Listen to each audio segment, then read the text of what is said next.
Hello class 10 students. इस video में हम लोग कंक्लूड करेंगे मेटल्स एंड नॉन मेटल्स को, जो अभी चला रहा था। तो इसमें हम देखना है कि मेटल्स का एक्सट्रैक्शन कैसे होता है। तो इस वीडियो में हम लोग देखेंगे मेटल का एक्सट्रैक्शन। तो occurrence of metal in extraction, metal कैसे निकाले जाते हैं ओर से।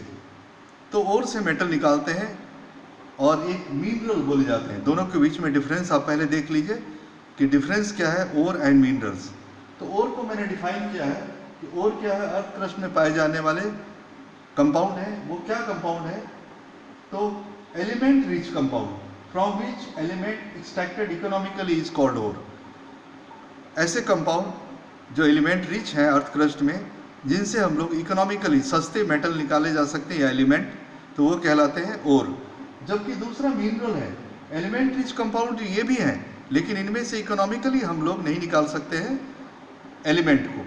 जैसे फॉर एग्जांपल बात करें, आपके पास एक गिलास पानी है, तो मालूम है कि पानी में आयरन ओर होते हैं जो हमारे हेल्थ के लिए अच्छा भी होता है। तो उस आयरन ओर में से आयरन आप निकाल ले सकते हैं। जैसे 500 मिलीग्राम एक आयरन ओर एक गिलास, बड़े गिलास के पानी से आप निकालते हैं। ठीक है, निकालने के बाद उनका कॉस्ट क्या पड़ेगा?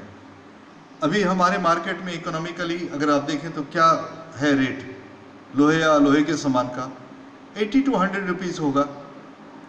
और अगर आप निकाले गिलास पानी से सारे मेथड लगा के, तो खर्च बैठेगा अगर 200 रुपया, सपोज 2 से 500 रुपया। तो दिस इज़ नॉट इकोनॉमिकल नहीं है।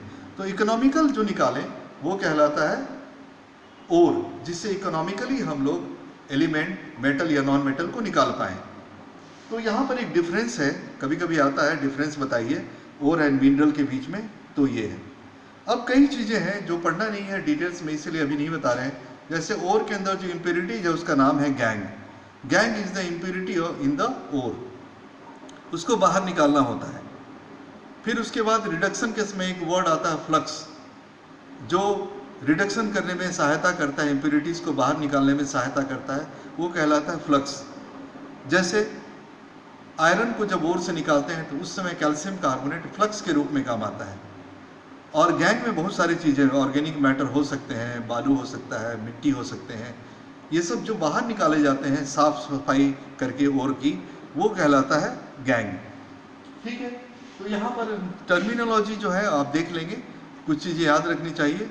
और ये इसमें सिलेबस से बहुत सारी चीज़ें डिलीटेड है, प्रोसेस नहीं पढ़ने हैं, टेक्निकल चीज़ें नहीं पढ़नी है, तो ठीक है, नो प्रॉब्लम।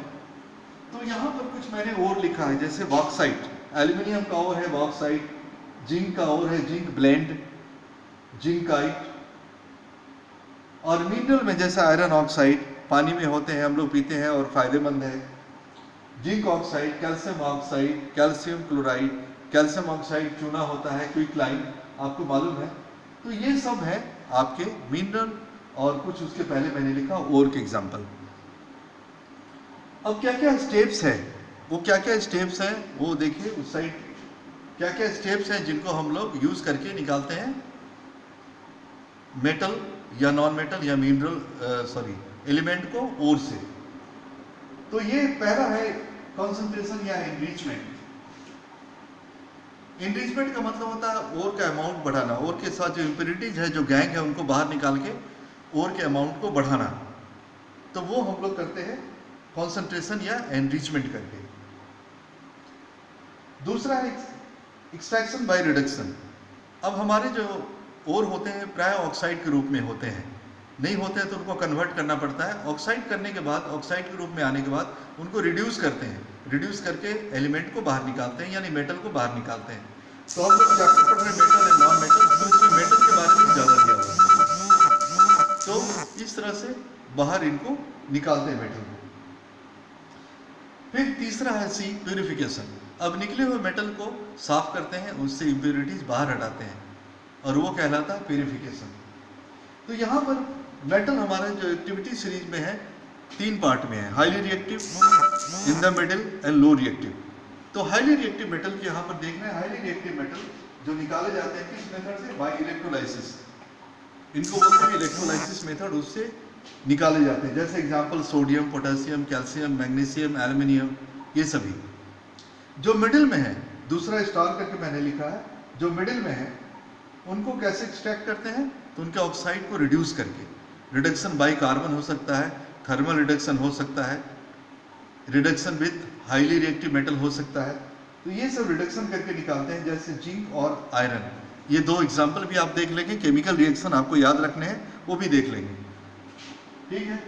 उसके बाद है मेटल्स लो इन रिएक्टिविटी सीरीज, उनको निकालते हैं कैसे, बाई रोस्टिंग या थर्मल रिडक्शन से।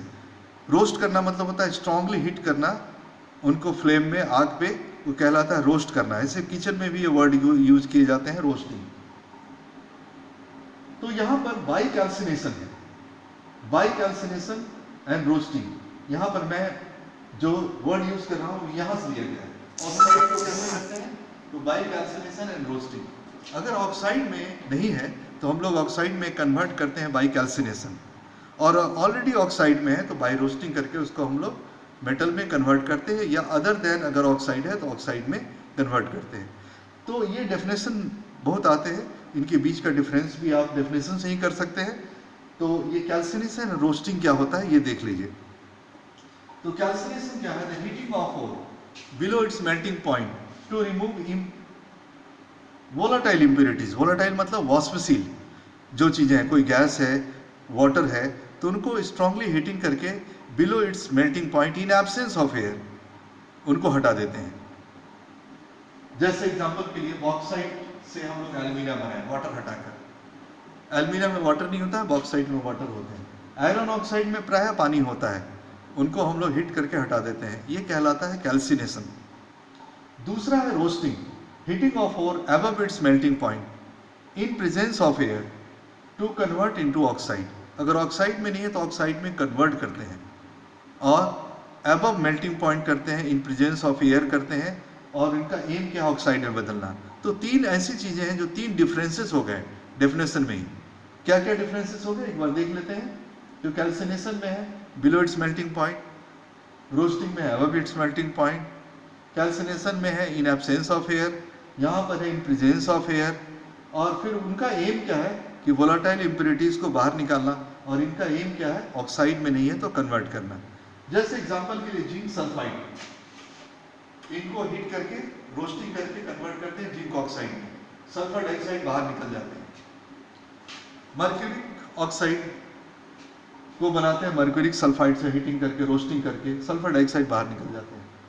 ऊपर कैल्सिनेशन में मैंने एक एग्जांपल दिया जिंक कार्बोनेट का, ऑक्साइड में नहीं है इसलिए कार्बोनेट को ऑक्साइड में बदला गया है। कार्बन डाइऑक्साइड बेकार के गैस है यहाँ के प्रोसेस के लिए, इसलिए इनको बाहर निकाल देते हैं। कॉपर सल्फाइड ऑक्साइड में कन्वर्ट करते हैं बाय रोस्टिंग करके। तो कोई ऑक्साइड में नहीं है तो उनको ऑक्साइड में कन्वर्ट करते हैं, और फिर उनको रिड्यूस करके बाद में सेकेंड स्टेप में उनको मेटल में लाते हैं। अब ये हुआ तो इसको बाहर निकालना। तो आप कुछ केमिकल रिएक्शन याद रखेंगे, देख लीजिएगा।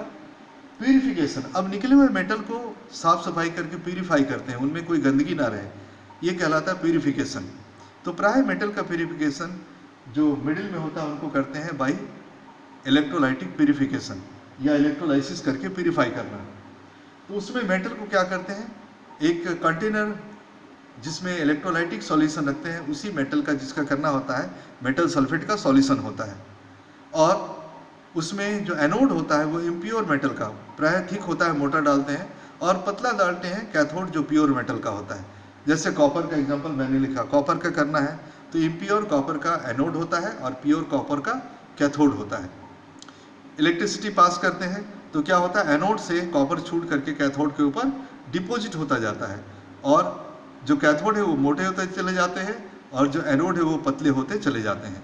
इस तरह से उनको प्यूरिफाई करते हैं। इस तरीके से 99.9% तक प्यूरिफाई होता है।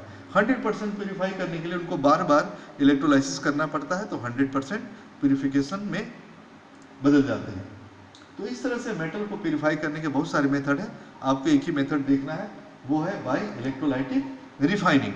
रिफाइन करना, प्यूरिफाई करना एक ही वर्ड है। एक है थर्माइट प्रोसेस, इंपॉर्टेंट है, आप याद रखेंगे।